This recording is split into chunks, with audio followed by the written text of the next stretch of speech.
أعوذ بالله من الشيطان الرجيم بسم الله الرحمن الرحيم الحمد لله رب العالمين والصلاة والسلام على رسولنا محمد وعلى آله وأصحابه أجمعين اللهم إنا نستهديك بأرشد أمرنا وزدنا علما ينفعنا.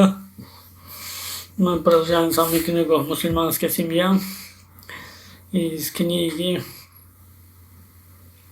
автора Вахбат Зухайли «Аль-Усратуль Муслима» «Мусульманская семья». И мы последний день с вами рассматривали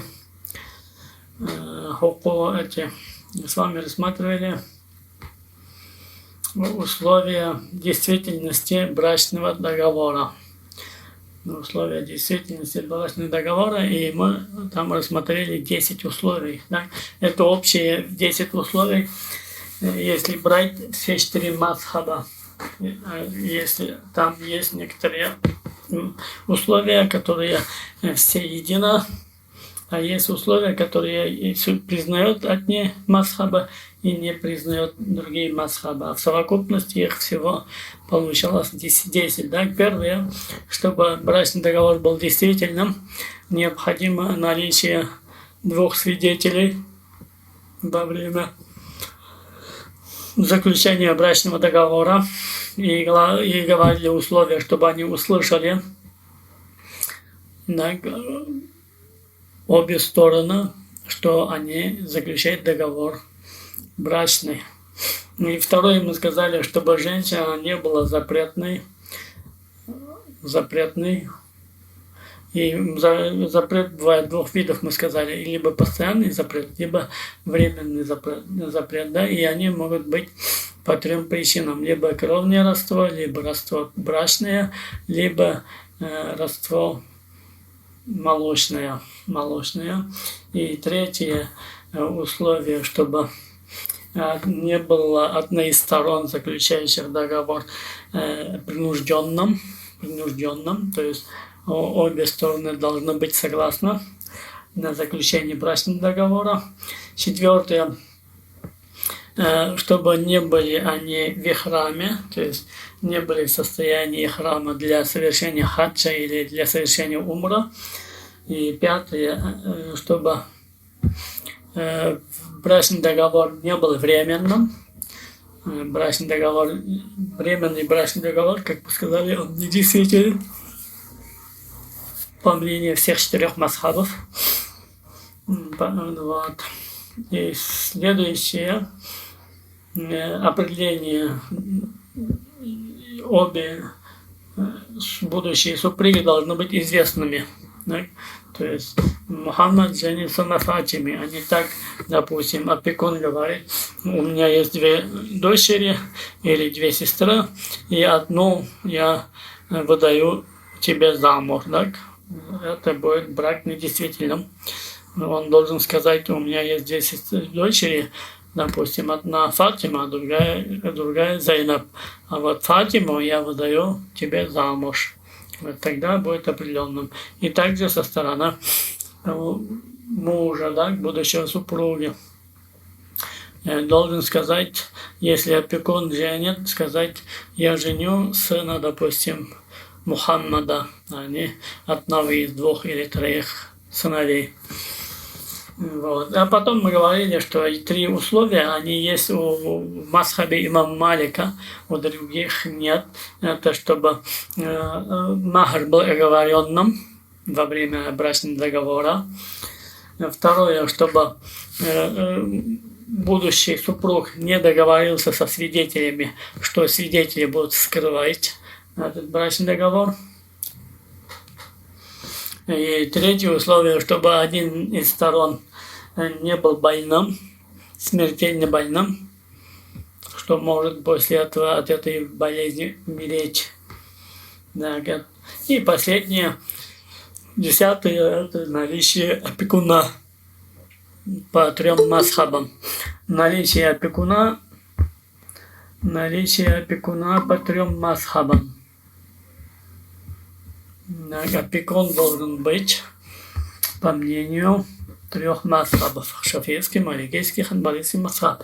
Если женщина заключит договор, брачный договор самостоятельно, без опекуна, по трем этим мазхабам договор брачный не будет действительным. Но по мазхабу ханафитскому будет договор действительным. Договор будет действительным с условием, что женщина должна быть совершеннолетней и благоразумной. В этом случае по ханафитскому мазхабу женщина может сама заключить брачный договор. Вот это 10 условий, чтобы брачный договор был действительным. А сейчас следующие условия. Шуруту нифазуль заваж. То есть следующее условие, это чтобы договор вступил в силу. Договор вступил в силу.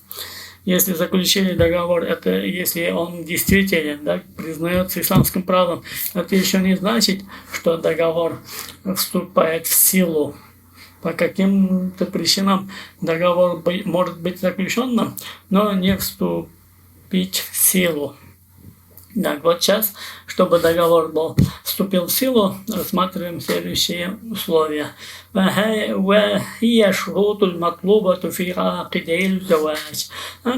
условия, они должны быть в наличии сторон. Так? То есть это не условия самого договора, а условия эти, чтобы они были в тех людях, которые заключают договор, то есть в будущих супругах. Чтобы из него исходило следствие, последствия из этого договора. И оно будет действительным, вступившим в силу, а не приостановленным. То есть может быть договор заключенным, но не вступить в силу. Может быть он приостановленным. А может быть действительным и вступившим в силу. Яштаруту линифадер заваш, поэтому, говорит, является условием, чтобы договор вступил в силу. Аньякуна лиман ятаваллаху султатан шарриятан. То есть первое условие, чтобы у опекуна было шариатское право. То есть тот, кто заключает договор, у него должно быть шариатское право. То есть он должен быть тем человеком, который имеет право заключать брачный договор. И их бывает 3 вида, 3 категории людей. Либо асилан, либо сам человек заключает договор, кто женится или выходит замуж. Но выходит замуж только по ханафитскому мазхабу, как уже говорили. Или вали, или опекун, вакиль, или представитель, то есть доверенное лицо, или уполномоченный, как бы ни назвали. وإلا كان العقد في رأي الحنفية والمالكية موقوفا على الإجازة.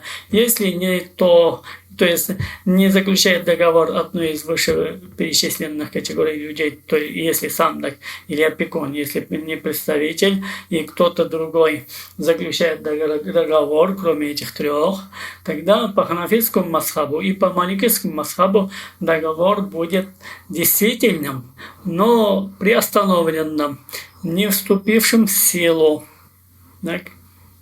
Не вступившим в силу. Но ниже, наверное, скажут, что такое. Или можем сейчас сказать, кто же может заключить брачный договор, и этот договор не вступит в силу. Так?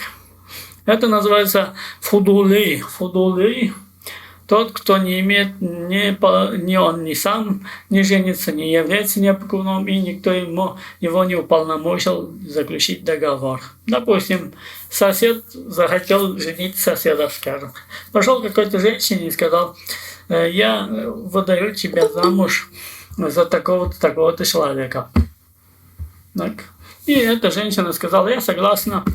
Договор состоял, и при этом есть выше приведенные условия, 10 там есть свидетели, и все другие условия 10 они имеются. Договор будет действительным, но не вступит в силу до тех пор, пока тот, кого он женил, не согласится на этот договор брачный. А если он согласится на этот брачный, допустим, сосед пошел, договорился с какой-то женой, то женщиной, так и сказал ей: я тебе выдаю такому-то, такому-то моему, допустим, соседу, так? И она сказала да, и я согласна, и они заключили договор. И потом этот сосед пошел к своему соседу и сказал: я тебя женил вон на такой-то женщине. Этот сосед пошел, посмотрел, и все, понравилось она ему. Он сказал: все, я согласен. И в это время договор вступает в силу. Это с позиции ханафитского масхаба и маликистского, в отличие от других масхабов.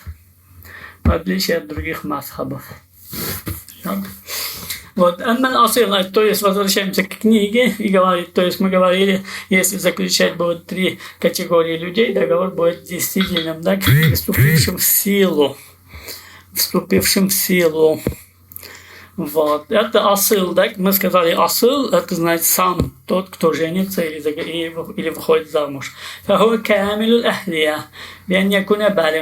у этого человека должен быть камилюль ахлия, он должен быть полным правоспособным человеком.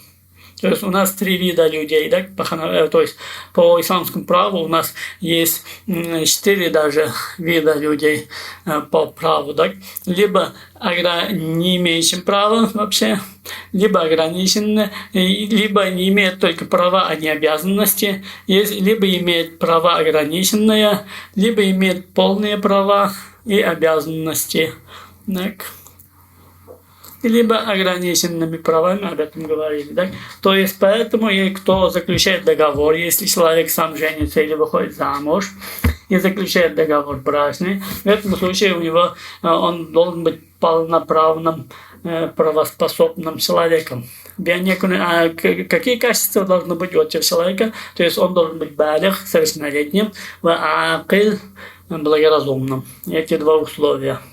Чтобы человек был полноценным, полноправным, имеющим на все права и ответственности, да, обязанности, 2 условия: совершеннолетие и благоразумие. А если у него не было на это права, не обладающим правом, как сабы, как несовершеннолетний, как совершеннолетний, неразумный, или сумасшедший, больной, в этом случае у них договор будет недействительным по мнению всех масхабов. То есть, допустим, неразумный мальчик 6-летний, допустим, заключает брачный договор, женится на женщине, да, у него в принципе договор этот недействительный. Так. А если, скажем, мальчик несовершеннолетний, но ему уже 11 лет, если заключает договор брачный, будет ли у него договор действительным или нет? Будет у него договор действительным, но он будет приостановленным. Если отец-опекун согласится, он будет действительным, вступит в силу. А если отец не согласится, не вступит в силу, будет расторгнут. А если совершеннолетний, допустим, мальчик или юноша, 15 лет, он уже совершеннолетний, заключает брачный договор самостоятельно, может он этого делать? Да, может, он уже полноправный, если у него есть разум, если он не больной психически. Так. Вот. Дальше, или, как мы сказали, тоже, если человек психически больной и заключает договор, у него, в принципе, не брачный договор, то есть никакой договор у него не действительный. Даже по исламскому праву, если человек больной, психически больной, сумасшедший, у него должен быть всегда опекун. У него даже не будет правильным договор купли-продажи, если даже купит коробку спичек в магазине. Этот договор купли-продажи даже не будет действительным, потому что человек, психически больной человек, сумасшедший, у него нет прав, он не правоспособный, как и 5-летний ребенок, 6-летний ребенок, если он купит в магазине хотя бы спички, у него договор купли-продажи не будет действительным.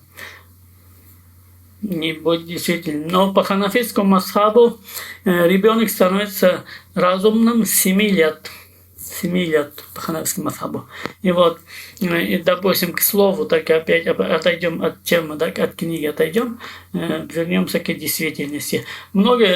Часто кто из нас отправляет ребенка несовершеннолетнего за покупкой, так, за хлебом, там, за молоком, за третьим, четвертым.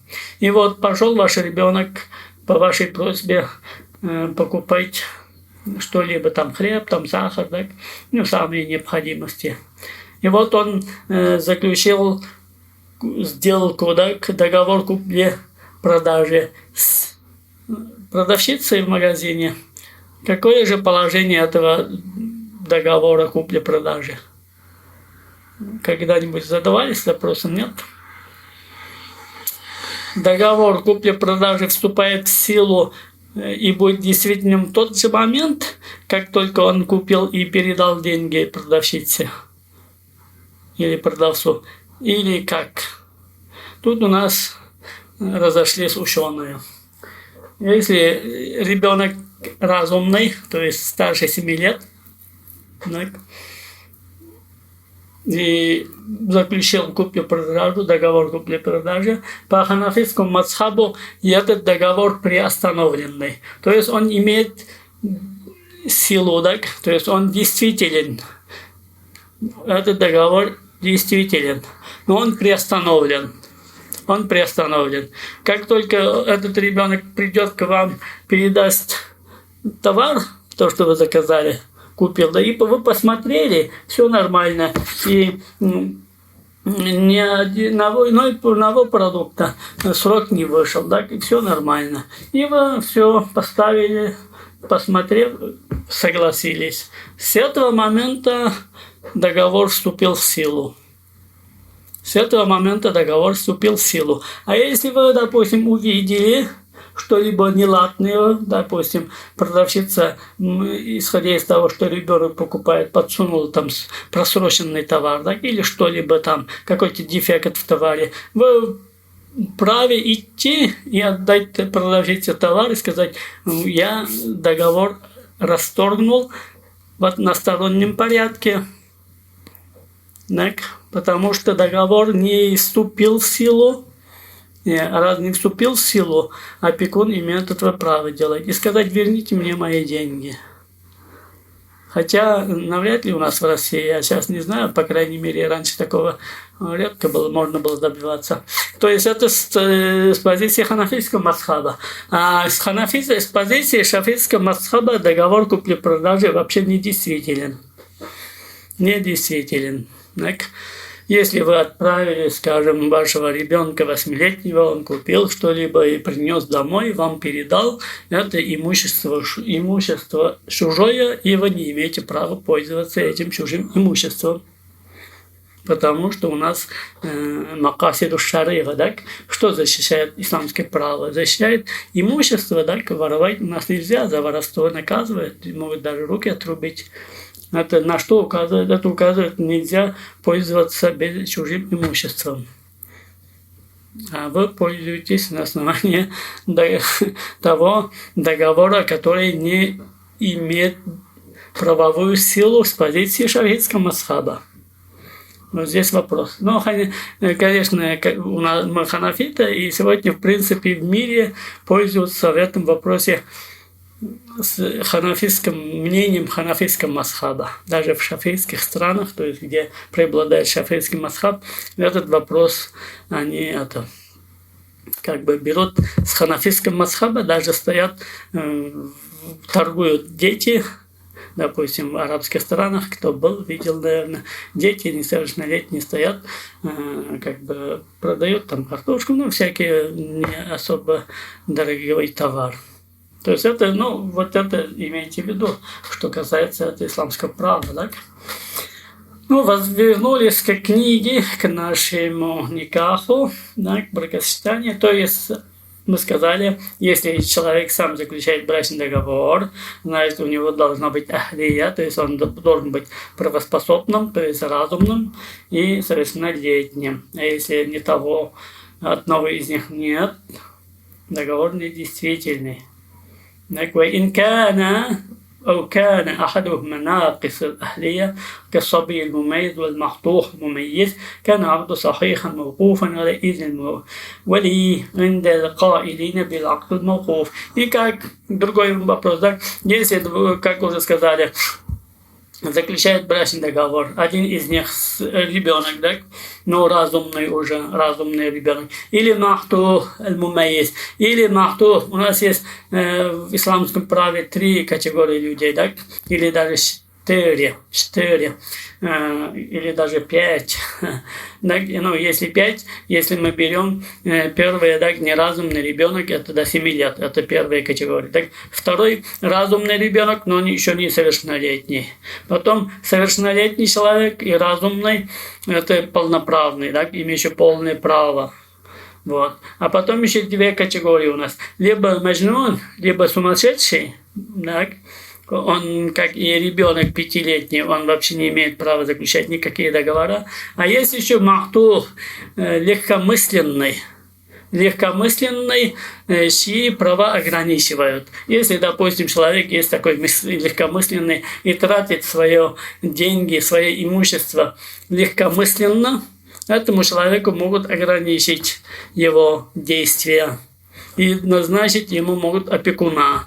И в этом случае опекун будет руководить его имуществом, чтобы он не тратил легкомысленно свое имущество. То есть ему разрешат как не разумному, но не совершеннолетнему ребенку покупать мелочи, допустим, хлеб, там, сахар, но крупные вещи покупать или продавать ему не разрешат в этом случае. В другом, допустим, один легкомысленный человек, и если дать ему полное право, допустим, у него есть квартира, продал и израсходовал деньги, да, и оказался на улице. Этого же допускать нельзя.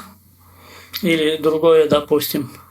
Вот поэтому есть у нас, значит, 4-5 категорий людей, да, по отношению сделок, по отношению заключения всяких договоров.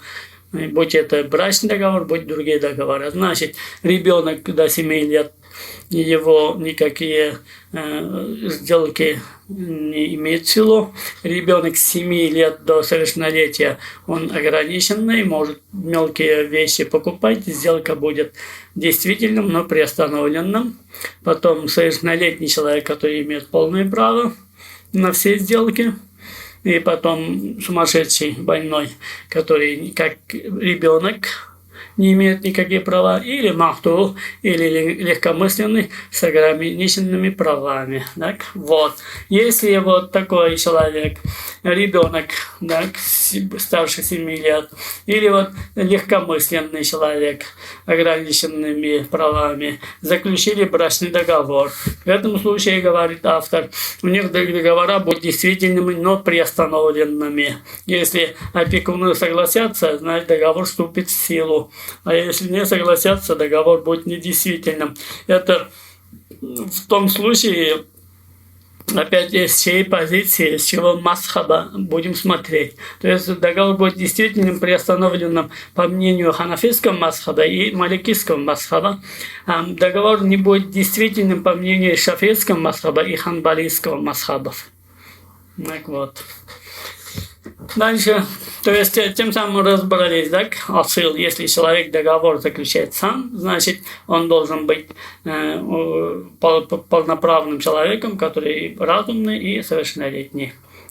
Вот. А второе, аммаль-вали, а если заключает договор брачный вали, опекун, фахуа кама тақаддама сахиб аль-хак фил уляя. А в этом случае у него должно быть право опекунства, так? Нефс, над душой, то есть право опекунства не над имуществом. У нас опять есть право опекунства 2 вида. Право опекунства над имуществом, право опекунства над душой. Вот. Может заключать брачный договор только опекун тот, который имеет право опекунства над душой, а не над только имуществом. بحسب درجته الأولياء ومراتبهم. Но это с учетом их степени родства. Да? То есть опекуны могут они быть разной степени у них, исходя из родства. Если, допустим, فإن وجد الولي نفذ العقد دون حاجة إلى إذن أحد. И поэтому, говорит, если опекун заключит договор, брачный договор, этот договор будет действительным и вступит в силу без согласия других. А если нет у него вот этого права опекунства, так, право не владеет он правом опекунства, договор будет недействительным. У всех, у трех масхабов не будет действительным, кроме у ханафитов. Да, у трех масхабов. Если кто-то, не имеющий права опекунства, заключил договор брачный, не будет договор действительным по масхабу маликитскому, шафиитскому, ханбалийскому. Но по ханафитскому масхабу, мы уже говорили, будет действительным. Да? Это будет фудулей, договор. Я уже пример привел, как если сосед поженит, допустим, соседа, так, без его знания, без его согласия, без полномочия. И договор будет приостановлен. Если согласится сосед, тогда будет вступить в силу. Если откажется, значит, будет расторгнут договор. Так, это по ханафитскому масхабу, у других масхабов такого нет. Третья категория, мы говорили, это вакиль, так? Уполномоченный человек, представитель.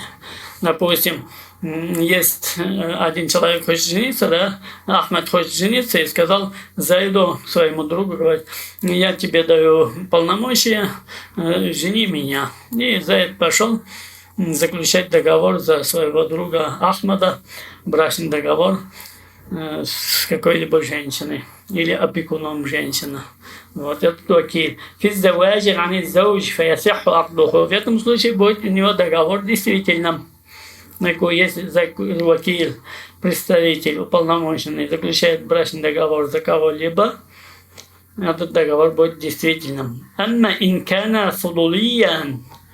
Но, как говорили мы, да, но если этот фудулей, то есть его никто не уполномочил, он просто решил сделать добро своему соседу и хотел поженить его, он называется фудулей, да? В этом случае, как мы уже сказали, по ханафитскому масхабу акд будет действительным, а по другим масхабам не будет действительным. Вот где взяли, сейчас опять отойдем, раз у нас много людей здесь, которых не было, когда мы проходили по книге Аль-Ихтияр, договор купли-продажи, поэтому многие не знают. Хотя есть у нас группа, канал в Телеграм-канале, да, канал там есть, Даруль Улум, там все систематизированы, выложены всякие уроки наши письма, голосовые вот эти. Если кто-то хочет, может зайти туда и послушать, там есть глава договор купли-продажи. Очень полезно, потому что каждый день что-то покупаем, что-то продаем. Вот, поэтому как мы это делаем, не зная свои права, да, как это правильно делать, как правильно заключать договор купли-продажи. А может, мы неправильно их делаем. Поэтому хорошо было бы, если кто... А по другой книге мы сейчас идем, так? Бабу Фатхуль Гиная. Мы не скоро еще дойдем до этой главы. Мы только в намазе. А там он трехтомник, года 2-3 придется, наверное, читать эту книгу такими темпами. Ну, как вот не было, что я хотел сказать. Почему ханафиты сказали, если человек фудули, называется он фудули, да, то есть посторонний человек, если заключит договор купли-продажи за кого-либо или брачный договор за кого-либо, у него договор будет действительным, но приостановленным. Какой же у ханафитов довод на это? У ханафитов довод на это действие сахаби, имя сейчас уже не помню. Вот. Ему дал пророк Мухаммад ﷺ деньги. Динар, вроде бы, или один дирхам, и вроде как помню, да? Чтобы он купил одного барашку.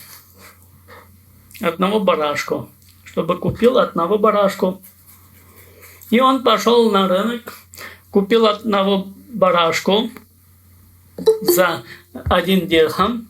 То есть этот сахабей, имя не помню, у меня память на имена. Это. Вот. Пророк сам дал сахабию дирхам, чтобы он купил пророку Мухаммаду барашку. Пошел человек, купил барашку за дирхам, и потом продал этого барашку за 2 дирхама. За 2 дирхама. Потом купил другого барашку за 1 дирхам и принес пророку Мухаммаду барашку и вернул ему дирхам. Так. В этом случае он не оказался фудули. Так, фудули.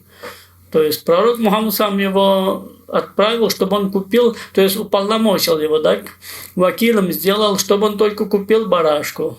А он от имени пророка Мухаммада купил, но потом продал барашку, так? А его уже пророк не уполномочил продавать барашку, купить только.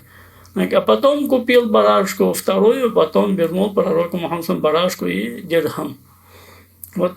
И это указывает, что посторонний человек может договор заключить не будучи вакилем за кого-то, и будет договор действительным, но приостановленным до тех пор, пока от имени кого он заключил этот договор купли-продажи, не согласится или не отвергнет. Если отвергнет, договор будет расторгнут, а если согласится, вступит в силу, как вот пророк Мухаммад ﷺ, да? Пророк Мухаммад ﷺ согласился, сделал барашку и дирхам обратно. То есть тем самым он согласился на сделку того человека, того сахаби, так, и это указало, и это вот довод ханафитов, что фудули, то есть посторонний человек может заключить договор купли-продажи от кого-либо. Допустим, у вас есть сосед, у вас есть автомобиль, да, вы хотите продать автомобиль. И поговорили вечером, сидели с соседом, сказали, вот хотел бы продать машину. И сосед пошел на следующий день, он хороший, умеет очень хорошо заниматься куплей-продажей, предприимчивый человек, да, и пошел на следующий день, нашел покупателя и продал вашу машину. И пришел вам говорить, я вот вашу машину продал, вот про покупатель. Если вы согласились, значит, сделка действительно. А если вы отвергли, значит, расторгается договор. Вот, в принципе. И потом, что? Потом пророк делал дуа этому сахаби. И сахаби говорит, потом я, говорит, даже, говорит, из песка мог, говорит, деньги делать. Ну, если грубо говоря. Так звучит конец этого хадиса. И вот, значит, кто он такой фудули, так, по позиции ханафийского масхаба.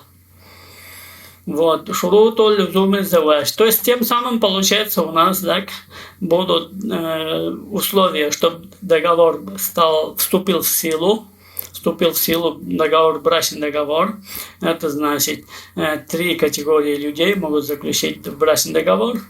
И условия, если сам человек заключает, он должен был быть правоспособным, разумным и совершеннолетним, так?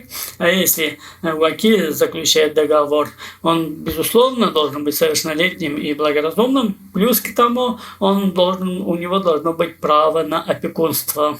Так? А если третий человек вакиль, первые условия, конечно, сохраняются, он должен быть разумным и совершеннолетним, и при этом у него должно быть полномочия от того человека, кто его попросил и заключить за него брачный договор. Вот. Дальше условия шуруту люзуми заваш. Дальше условия, когда становится договор обязательным. Так. Договор, когда становится обязательным. То есть у нас есть 2 вида договоров. Так? Договора обязательные, так? Абдул-лязим называется по-арабски. Абдул-лязим – обязательные договоры. Если мы заключили договор, что значит договор, обязательный договор? Допустим, мы заключили договор, 2 стороны. Так? Этот договор, если он обязательный договор, одна сторона самостоятельно, без согласия другой стороны, не имеет права расторгнуть. этот договор называется акдун лязимун, то есть обязательный договор. А есть договор джаиз, акдун джаизун, допустимый, возможный договор, разрешенный договор. В этом случае человек может в одностороннем порядке расторгнуть договор. Вот. А вот договор, брачный договор, он акдун лязимун, обязательный договор. Так? Одна сторона не может самостоятельно расторгнуть договор брачный без другой стороны. Но когда становится вот этот договор обязательным, условия вот этого, когда становится договор, брачный договор обязательным, сейчас мы дальше автор рассматривает вот эти условия. И говорит,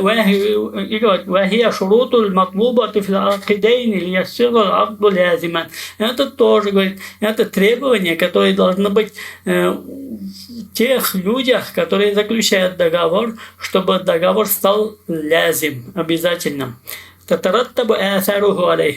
если договор становится обязательным, из него вытекают последствия. Из договора будет вытекать последствия. И одна сторона не сможет расторгнуть этот договор без согласия другой стороны. Или вообще не смогут. Здесь разговор идет о брачном договоре. Так, брачный договор не так просто расторгнуть. Даже если обе стороны будут согласны расторгнуть, у нас договор брачный, он не расторгивается. Либо развод, так, либо может жена попросить, это хуль называется, так, отдать махр и попросить, чтобы муж развел ее. И третий случай, когда может судья расторгнуть договор или развести, имея полномочия как судьи. Это другой вопрос.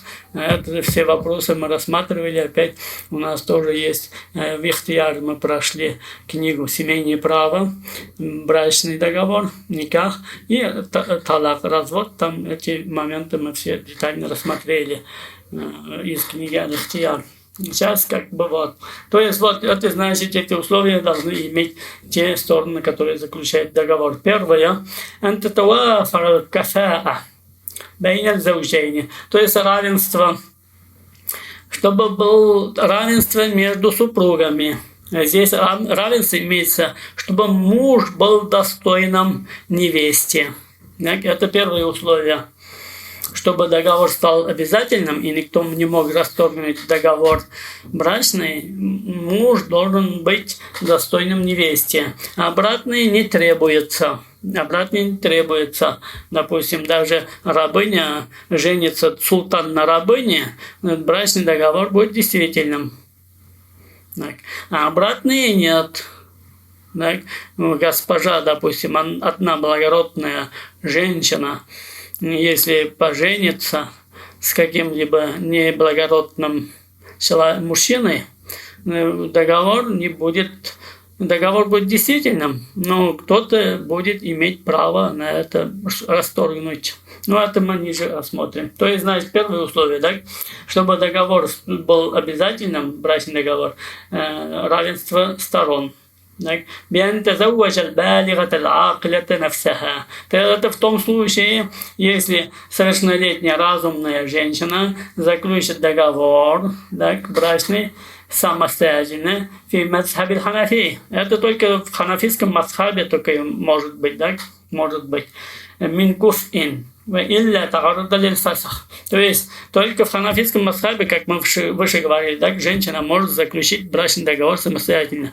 По другим 3 мазхабам не имеет права заключать. Опекун должен заключить брачный договор. Поэтому вот это условие, оно относится к ханафитскому мазхабу. Если женщина благоразумная, совершеннолетняя, заключила брачный договор, и будущий муж недостоин ее, в этом случае ее опекуны, так, отец, там, дед, кто опекун нам является ей, может потребовать расторжение этого брачного договора. Вот. Мало кто, наверное, знает, мало кто пользуется этим, особенно в наше время. Так? Сколько наших дочерей выходит замуж, даже родители узнают потом, только когда она уже замужем. Так? И сколько у нас случаев, когда родители не согласны, что она вышла замуж так, за недостойного. Особенно, когда выходят наши дочери за немусульман. Так? Это, в принципе, договор. Это совершенно другая тема, конечно. За это можно целую лекцию прочитать. Но все знают, так, мусульманка не имеет права выходить замуж за немусульманина. И этот договор брачный, в принципе, он не имеет никакую силу правовую с позиции исламского фикха. Это сожительство, это зина, в принципе, и никто не должен признавать это такой брак. А у нас родители признают, все признают, да, ну что, куда подеваться? Ну вот она вышла, что сделать, повесить, что ли, ее? Говорят так.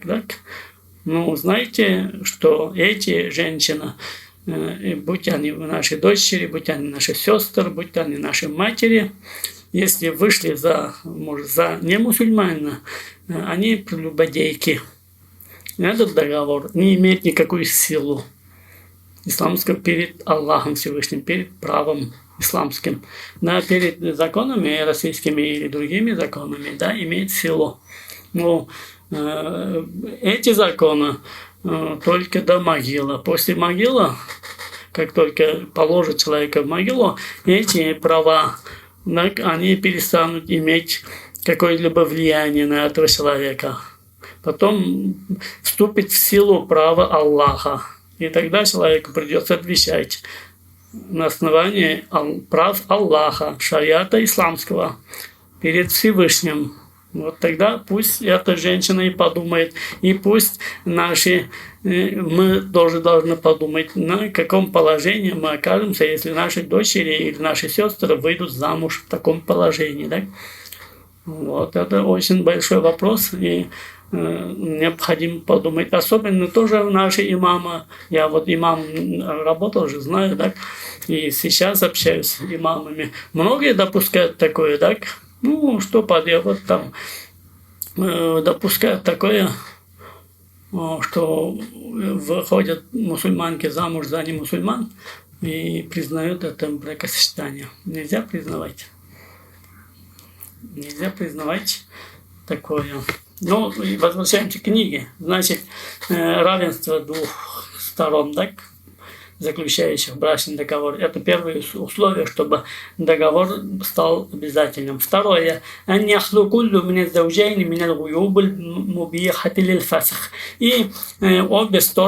у обоих сторон не должно быть тех недостатков, которые, на основании чего можно будет расторгнуть брачный договор. Так, имейте в виду, смотрите, какие же могут быть недостатки у человека, на основании этого другая сторона может в одностороннем порядке расторгнуть брачный договор. Каль-джунун, это значит джунун, да, сумасшествие, валь-джазам или проказа, или такие болезни, не только проказа, все болезни, допустим, так, заразные болезни, или как их там называют, как сифилис, или как другие, СПИД, там, так. И, допустим, один женился, да, и у него болезнь, и она не знала, а потом только узнала, как только они заключили договор. Здесь без всяких вопросов она имеет право расторгнуть договор. Или гунна, или импотенция. Да? Допустим, один мужчина женился, у него импотенция, эта женщина не знала, а потом только выяснилось. Или он сам даже не знал, что он импотент. Так? И заключил брачный договор с женщиной. И потом оказалось, что он импотент. В этом случае эта женщина имеет полное право расторгнуть договор. إلا إذا كان على علم بالغيب عند إبرام العقد ورضي به. Но в том случае, если человек знал недостаток, так, и заключил договор, зная, тогда не имеет права расторгнуть. Допустим, скажем, какая-то болезнь, так, которая имеет, на основании этого имеет право человек расторгнуть договор. Так, и человек, допустим, ну, допустим, скажем, пожилые люди уже, допустим, мужчина уже не может как-то интимными взаимоотношениями заниматься с женщиной и говорит другой женщине: да, зачем нам по одиночеству жить, давайте поженимся, будем вместе жить, хоть чай пить вместе, да, будет веселее. И женщина знала об этом, и заключили они брачный договор. В этом случае эта женщина имеет право требовать расторгнуть договор в одностороннем порядке, потому что она изначально знала недостатки этого мужчины. Вот, это второй, да. Третье. А если вдруг в договоре, во время заключения брачного договора был обман, так? То есть одна сторона обманула другого. Да? Ну, допустим, к примеру, да? Допустим, мужчина говорит: я на тебя женюсь, если ты еще не познала мужчину, так? Она говорит: нет, все у меня нормально, не познала, я никогда не приблизилась к мужчине, скажет, так? А на самом деле окажется обратное по факту. В этом случае без всяких мужчина может расторгнуть договор в одностороннем порядке. Так? Или наоборот, допустим, благородная, целомудренная женщина выходит замуж за другого, да, за мужчину и говорит: только выхожу замуж, если у тебя не были какие-то взаимоотношения с женщинами не брачные, незаконные. Он говорит: нет, такой я так парень чистый.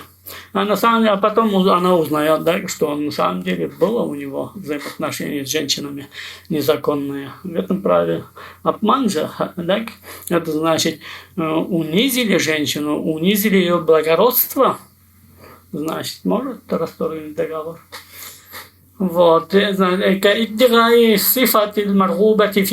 говорит, то есть это утверждение обман, да? Если одна сторона утверждает те качества, которые желаемые качества, как я уже говорил, да, допустим, женщина, если она представляется целомудренной, а на самом деле нет у нее целомудрия, а мужчина верит ей и поженился, и оказался, так. Мин малин, или имущество, так, мин малин, ау марказин, ау насабин, ау гаймин, или, допустим, одна женщина хочет выйти за богатого человека, так, и тот говорит: я богатый, а на самом деле он бедный, так, в этом случае. Или насаб, или, допустим, один хочет жениться на благородной семье, женщина из благородной семьи. Она как бы прикидывается, что она из благородной семьи, а там, когда брачный договор заключили, оказалось наоборот, да? Или мы знание, допустим, одна женщина хочет выйти за ученого шейха замуж, да? И один прикинулся шейхом и женился на ней, а оказалось, что он вообще не учит, невежда. В этом случае женщина может расторгнуть договор в одностороннем порядке. В этом случае другая сторона имеет право требует расторгнуть договор. И четвертое условие. أن يشتمل العقد على مهر المثل في رأي الحنفية إذا زوجت المرأة البالغة نفسها. И четвертое условие, опять это касается ханафитского масхаба. Если женщина сама заключила брачный договор, и она совершеннолетняя, благоразумная, но договорилась с кем, за кого она вышла замуж, то тот предложил ей махр ниже подобного. То есть ниже подобного, мы же говорили, да, что такое подобный махр. Подобный махр в том случае, если, допустим, смотрим женщину, да, ее красоту, ее возраст, и женщин со стороны ее отца, примерно какой махр они брали, когда выходили замуж. Вот этот средний махр, он махр миср называется, так, средний махр, сколько в этом регионе дается такой женщине. Так, средний, допустим, женщина, если она еще не была замужем ни разу, так, допустим, она из благородной семьи, и несколько учитывается несколько моментов у женщины, и определяется ее средний махр. И вот эта женщина заключила договор сама и согласилась на меньшее среднего махра. В этом случае опекун ее может требовать расторжения договора брачного. فإن زوجت نفسها بأقل من مهر المثل ولم يرضى الولي بذلك, если она вышла замуж и махр мисль ниже махр мисль, ниже среднего махра, согласилась, в этом случае опекун, если не согласен, имеет право требовать расторгнуть этот брачный договор. И пятое, и последнее. أن يكون المزوج لفاقد الأهلية كالمجنون. Это второе, пятое, значит, если музауж, так, тот, кто женит, то есть заключает брачный договор, факуд аль-ахлия, не имеет права заключения договора, так, как уже мы говорили, как маджнун, так, умалишенный, или несовершеннолетний ребенок, это может быть в тех случаях, если опекун женит, так, опекун заключает брачный договор. А когда опекун заключает брачный договор, то может у нас опекуном быть, так? Это значит, сын может опекуном быть, так? Допустим, несовершеннолетний мальчик, 10-летний, скажем, выдает замуж свою мать и заключает брачный договор. Но у него ахлия неполная, так? Договор не будет. Этот договор можно расторгнуть в одностороннем порядке. Или ауль аб, или отец, ауль джад, или дед. فإن زوج أحد من الخواشي كالأخ أو العم. Так, вот. Или, допустим, близкие родственники. То есть, если отец выдает дочь, так, или выдает дочь замуж и заключает брачный договор отец или дед, в этом случае договор будет обязательным. Но если выдает замуж дядя или брат, в этом случае договор не будет обязательным. Может опрессовать женщину и сказать, и потребует расторжения этого договора. Поэтому он не будет обязательным.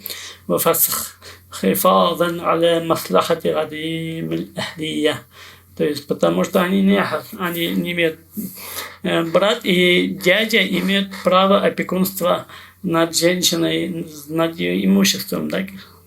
Но над ней не имеют права. Поэтому, если отец выдает или дед выдает замуж и заключает брачный договор, этот договор будет иметь силу и вступит в силу. То есть будет действительно вступить в силу. А если брат и дядя, они дальние родственники считаются, так?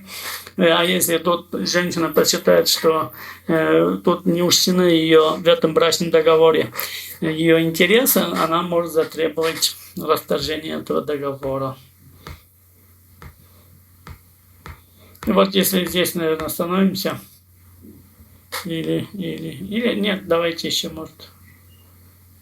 Нет, остановимся лучше и продолжим кафара физзаваж. То есть на следующий раз мы рассмотрим равенство бракосочетания. То есть какой человек, особенно, как я уже говорил, мы будем рассматривать, должен быть достойным мужчина, так?